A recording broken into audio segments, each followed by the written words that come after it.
भारतीय संविधान के अनुच्छेद के इस 5वें पार्ट में आपका स्वागत है। हम लोगों ने इससे पहले पार्ट 4 तक देख लिया है। इस वीडियो में हम लोग ऐसे ऐसे अनुच्छेदों को देखेंगे, अनुच्छेद 124 से लेकर के आगे हम लोग देखने वाले हैं। जैसे आपसे कभी पूछता है कि उच्चतम न्यायालय एक अभिलेख न्यायालय है, किस अनुच्छेद में है? अभिलेख न्यायालय का मतलब क्या है ना? इन सारी बातों को हम लोग जानने वाले हैं। तो आ जाइए, इससे पहले अगर आपने 4 वीडियो नहीं देखे हैं तो देखिएगा अवश्य, क्योंकि अनुच्छेद का जो मैं एक सीरीज प्रारंभ किया हूं जिसमें अनुच्छेद 1 से लेकर के और आखिरी अनुच्छेद तक आपको मैं कवर कराने वाला हूं। तो अगर चैनल पर नए हैं तो सब्सक्राइब तो कर ही लेंगे आप। आ जाइए, पहला सवाल देखिए क्या कह रहा है। उच्चतम न्यायालय के न्यायाधीशों के वेतन आदि का उल्लेख किस अनुच्छेद में है? देखिए, सबसे पहले अगर मैं बात करूं कि उच्चतम न्यायालय का जो वर्णन है किस अनुच्छेद में है, तो उच्चतम न्यायालय के बारे में अगर किस अनुच्छेद की बात की जाती है तो उच्चतम न्यायालय के बारे में बताया गया है अनुच्छेद 124 में। यहाँ पर पूछा जा रहा है कि इनके न्यायाधीशों के वेतन, है ना, वेतन का, तो वेतन के लिए भैया एक अनुच्छेद आगे बढ़िए, यानी कि 125 अनुच्छेद में उच्चतम न्यायालय के न्यायाधीशों का वेतन आदि का उल्लेख किया गया है। तो यहाँ पर जो सही आंसर होगा वो विकल्प ए सही हो जाएगा। आइए हम आते हैं दूसरे सवाल पर। दूसरा सवाल देखिए क्या कह रहा है। यही प्रश्न जो शुरू में मैं बताया कि उच्चतम न्यायालय एक अभिलेख न्यायालय है।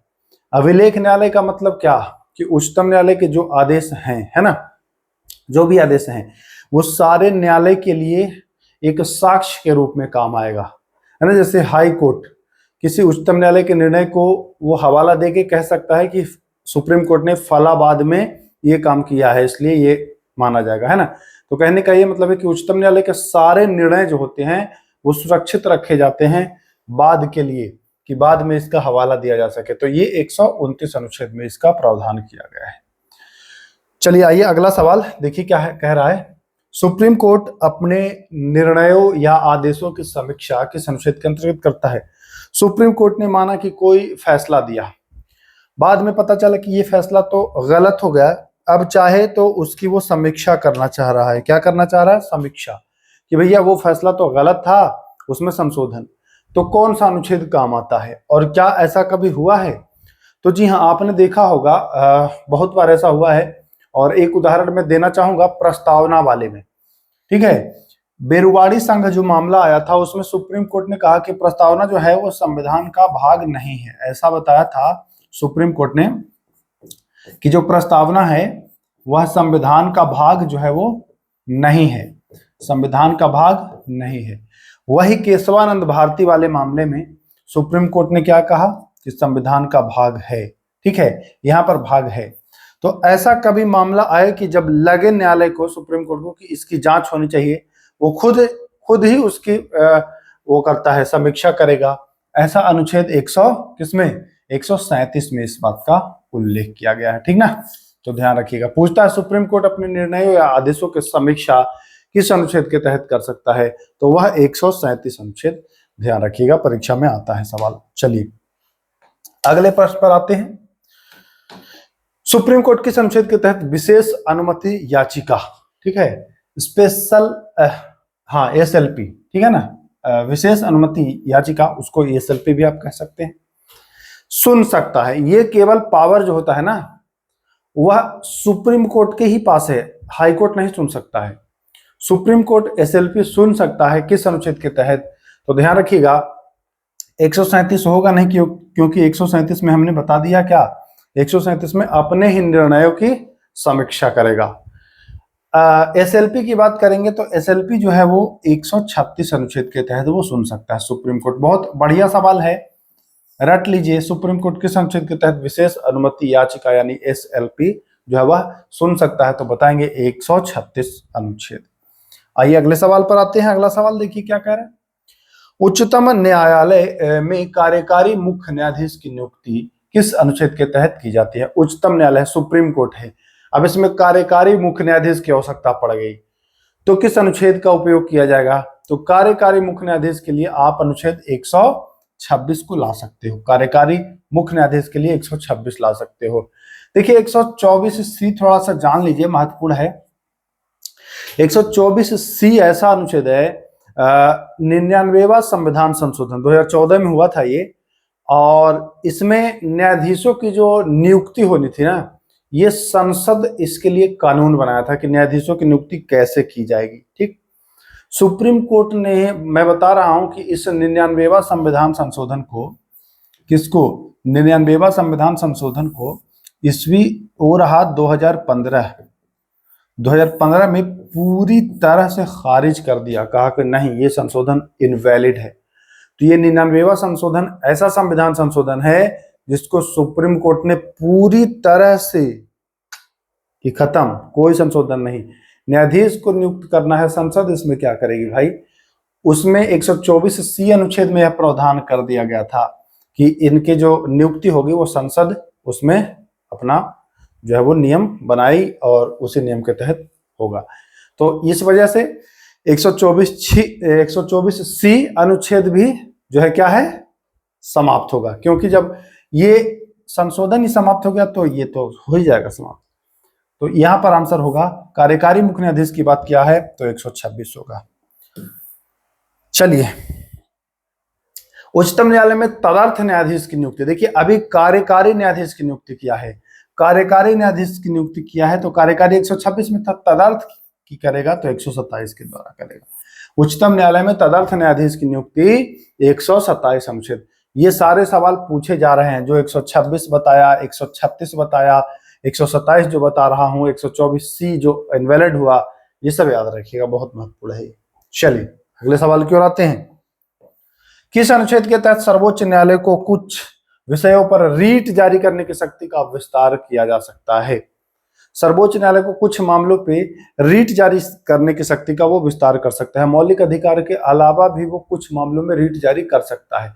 संसद ऐसे कानून बना करके यह प्रावधान 139 अनुच्छेद के तहत कर सकते हैं। देखिए, जब बच्चा रीट का नाम सुनता है ना तो दौड़ जाता है 32 अनुच्छेद की ओर। लेकिन यहाँ पर ध्यान रखना है कि रीट जारी जो करने की शक्ति है किसी विशेष मामले पर, वो 139 के अंतर्गत आता है, तो ध्यान रखिएगा। ये संसद के अधिकार है, संसद नियम बना के ऐसा इसको दे सकती है। चलिए आइए, कौन सा अनुच्छेद सर्वोच्च न्यायालय को यह अधिकार देता है कि वह केंद्र और राज्य के बीच तथा दो या दो से अधिक राज्यों के जो आपसी विवाद है उसकी सीधी सुनवाई कर सकता है। जैसे केंद्र और राज्यों के बीच कोई विवाद है, या दो राज्य जैसे बिहार उत्तर प्रदेश के कोई बीच विवाद है, तो सुप्रीम कोर्ट चाहे तो वो सीधा सुन सकता है, उनका जो विवाद है वो उनका फैसला सीधा कर सकता है। यह डायरेक्ट 1 to 1 करेगा, यानी कि 131 अनुच्छेद, ऐसे याद रखिएगा। 131 1 to 1 बोला हूं लेकिन 131 याद रखिएगा। चलिए, उच्चतम न्यायालय में अपील अगर करना है तो आपको प्रमाण पत्र होना चाहिए, ऐसा प्रावधान किस अनुच्छेद में है? तो उच्चतम न्यायालय में अपील हेतु प्रमाण पत्र 134A, किसमें? 134A में यह प्रावधान है, तो ध्यान रखिएगा। चलो आ जाओ आगे भाई। उच्चतम न्यायालय के नियम बनाने की शक्ति 145 अनुच्छेद में है। उच्चतम न्यायालय को नियम बनाने की शक्ति जो है वह 145 अनुच्छेद। कैसे चलेगा, कार्य क्या होगा, है ना, ये नियम 145 के अंतर्गत बनाया जा सकता है। उच्चतम न्यायालय की स्थापना और गठन, शुरुआत की बात हो रही है तो हम 124 अनुच्छेद की ओर बढ़ने वाले हैं। 125 में आपने वेतन भी पढ़ा। चलिए, राष्ट्रीय न्यायिक नियुक्ति आयोग, देखिए मैंने एक बताया था कि उच्चतम न्यायालय के न्यायाधीशों को नियुक्त करने के लिए अनुच्छेद 124C जोड़ा गया था, जिसको 2015 में सुप्रीम कोर्ट ने 99वां संविधान संशोधन के तहत उसको चौपट कर दिया, मतलब पूरा समाप्त कर दिया, पूरे संशोधन को ही बर्खास्त कर दिया, समाप्त कर दिया। लेकिन उसी में एन जैक आया, ये राष्ट्रीय न्यायिक नियुक्ति आयोग, ठीक है, ये 124 में होता है, सॉरी 124C नहीं, 124C को तो समाप्त किया गया, 124A में होता है, ठीक है ना। तो ध्यान रखिएगा, 124C नहीं होगा मेरे भाई, 124 से, क्योंकि 124C को तो पूरी तरह से वो क्या किया है, निरस्त किया है, समाप्त किया है। चलिए आइए अगले सवाल की ओर। उच्चतम न्यायालय की बैठक में सेवानिवृत्त न्यायाधीशों की उपस्थिति, अगर उच्चतम न्यायालय का बैठक हो रहा है, सेवानिवृत्त न्यायाधीश की उपस्थिति होनी है तो वह 128 अनुच्छेद का पालन किया जाएगा। किसका? 128। 127 में मैंने बताया था तदर्थ न्यायाधीश, 129 में अभिलेख न्यायालय, 130 में उच्चतम न्यायालय का स्थान हो जाएगा। तो यहाँ पर 128 होगा। सेवानिवृत्त न्यायाधीशों की उपस्थिति का जो प्रावधान है वो 128 में किया गया है। चलिए, उच्चतम न्यायालय के स्थान, मैंने बात कर लिया स्थान के बारे में, 130 अनुच्छेद में है उच्चतम न्यायालय का स्थान। चलिए, संवैधानिक मामलों में उच्च न्यायालय से अपील की व्यवस्था किस अनुच्छेद में? संवैधानिक मामलों में उच्च न्यायालय, अभी उच्च न्यायालय में है, उच्च न्यायालय संवैधानिक मामलों में उच्च न्यायालय से अपील की व्यवस्था किस अनुच्छेद में है? तो ये आपका आ जाएगा अनुच्छेद 132। 132 में यह प्रावधान है कि अगर आप उच्च न्यायालय में कोई मामला चल रहा है तो उच्च न्यायालय उसके लिए आपको एक प्रमाण पत्र दे देगा, जो 134A बताया, प्रमाण पत्र 134A के तहत मिलता है। लेकिन 132 में यह प्रावधान है कि कुछ मामलों को ये सुप्रीम कोर्ट भेजेगा, जैसे ऐसा मामला जो मतलब जिसके फैसले पूरे देश पर वो एक तरह से, जैसे 3 तलाक बिल आया तो किसी हाई कोर्ट में गया, ठीक है, तो हाई कोर्ट उसको अब चाहे तो सुप्रीम कोर्ट सेंड कर सकते हैं, क्योंकि वो पूरे मतलब भारत के लिए ही वो प्रेरणा देने वाला वो फैसला होगा कि नहीं। ऐसे ही कोई मामला आता है कि जो पूरे किसी खास व्यक्ति को तो लाभ होगा ही, पूरे समाज या पूरे देश को उससे प्रभावित करेगा, ऐसे मामले को वो सुप्रीम कोर्ट में अपील करेगा, है ना। तो ये ध्यान रखिएगा, 132 अनुच्छेद के तहत यह व्यवस्था है, संवैधानिक मामलों में उच्च न्यायालय से अपील की व्यवस्था, ठीक है। ये सुप्रीम कोर्ट में किया जाएगा, उच्च न्यायालय में अगर है तो वो सुप्रीम कोर्ट में किया जाएगा। आइए, उच्चतम न्यायालय द्वारा घोषित विधि सभी न्यायालयों पर बाध्यकारी है। एक तो मैंने अनुच्छेद 129 बताया था कि 129 में क्या है कि उच्चतम न्यायालय कोई फैसला देता है, उसके फैसले को सुरक्षित रखा जाएगा बाद के दिनों के लिए, कि अगर कोई मामला आया तो ये कहा जाएगा कि देखिए फला मामले में उच्चतम न्यायालय ने ये निर्णय दिया। अब की बात की जा रही है, 141 अनुच्छेद है, ऐसा कह रहा है कि उच्चतम न्यायालय अगर कोई विधि बनाया तो वो सारे न्यायालय पर लागू होगा। ऐसा नहीं कि कोई न्यायालय कहेगा कि नहीं नहीं मैं तो नहीं करूंगा, तो उच्चतम न्यायालय का गाइडलाइन है, उच्चतम न्यायालय की गाइडलाइन उससे नीचे के सारे न्यायालय पर लागू किया जाएगा। 141 141 अनुच्छेद इस बात को बतलाता है। चलिए, आइए अगले सवाल की ओर आते हैं। उच्चतम न्यायालय की प्रारंभिक अधिकारिता, उच्चतम न्यायालय की प्रारंभिक अधिकारिता जो है वह किस अनुच्छेद में है? तो यही है 131 में। मैंने बताया था ना, सीधे वो सुन सकता है, दो राज्य या राज्य और केंद्र के बीच जो भी विवाद है उसको सीधा सुन सकता है, ये प्रारंभिक अधिकारिता के अंतर्गत आता है। चलिए अगले सवाल की ओर आते हैं। हाँ, राष्ट्रपति के सर्वोच्च न्यायालय से परामर्श 143 कौन नहीं जानता है? राष्ट्रपति सुप्रीम कोर्ट से सलाह ले सकते हैं, हालांकि मानने के लिए बाध्य नहीं होते हैं, अपने मन के ऊपर है, माने या ना माने। संघ और राज्यों की लेखा, संघ और राज्यों का लेखा जो है उसका प्रावधान है 150 में। किसमें? 150 में। चलिए, अनुच्छेद 131 में क्या है? तो 131 में मूल अधिकारिता मैं बता ही दिया हूं। चलिए, कौन सा अनुच्छेद सर्वोच्च न्यायालय को संविधान लागू होने से पहले के कानून के तहत संघीय न्यायालय की शक्तियों का उपयोग करने की अनुमति देता है? जैसे संविधान लागू नहीं हुआ था, उसके पहले संघीय न्यायालय था, तो संघीय न्यायालय के कानून भी उपयोग किया जा सकता है। ये 135 अनुच्छेद में कहता है, 135 अनुच्छेद में संघीय न्यायालय के जो कानून शक्तियां हैं उसका प्रयोग करने की शक्ति दिया जाता है 135 अनुच्छेद के तहत।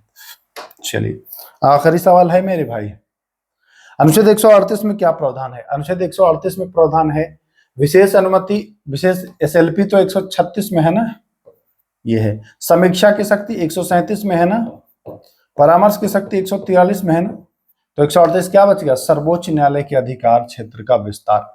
देखिए 139 में रीट में विस्तार कर सकता था, रीट जारी करने की शक्ति दे सकता है संसद सुप्रीम कोर्ट को। 138 में है उसके अलावा, रीट के अलावा जो विस्तार किया जाता है सर्वोच्च न्यायालय की शक्ति अधिकार क्षेत्र में, तो ये 138 अनुच्छेद के तहत संसद कर सकता है। आज 22 सवाल थे और हमने 150 अनुच्छेद तक देखा है ना, 150 अनुच्छेद तक देखा है। देखिए 150 अनुच्छेद यहाँ पर आप ये 150 अनुच्छेद तक हमने कंप्लीट कर लिया है। आगे की वीडियो में यानी वीडियो 6 में 151 से हम लोग आगे बढ़ेंगे। ऐसे ही करके धीरे धीरे करके, देखिए एक दिन हड़बड़ा के पढ़ लेने से एक ही वीडियो में सारा वैसे याद नहीं होगा आपको। 30 अनुच्छेद 25 अनुच्छेद ऐसे करके आप पढ़िए, 10 दिन 12 दिन 15 दिन में आपको ऐसा होगा कि सारे अनुच्छेद आपको याद हो जाएंगे। एक से दो बार अगर आप रिवीजन कर लेते हैं तो ये सब आपके जुआ पर होंगे, आप भूलेंगे नहीं। और एग्जाम में जब भी ऐसे कोई प्रश्न आएगा तो आप मुस्कुराएंगे, कहेंगे कि मैंने तो इसको कवर कर लिया है। तो ये एक पूरा सीरीज मैं चला रहा हूं। इसके बाद अगर आप लोग चाहेंगे तो पूरा संविधान मैं यूट्यूब पर बिल्कुल लाइन बाय लाइन एक एक पॉइंट को अच्छे से आपको पढ़ाऊंगा। तो चलिए फिर मिलते हैं, तब तक के लिए नमस्कार, जय हिंद।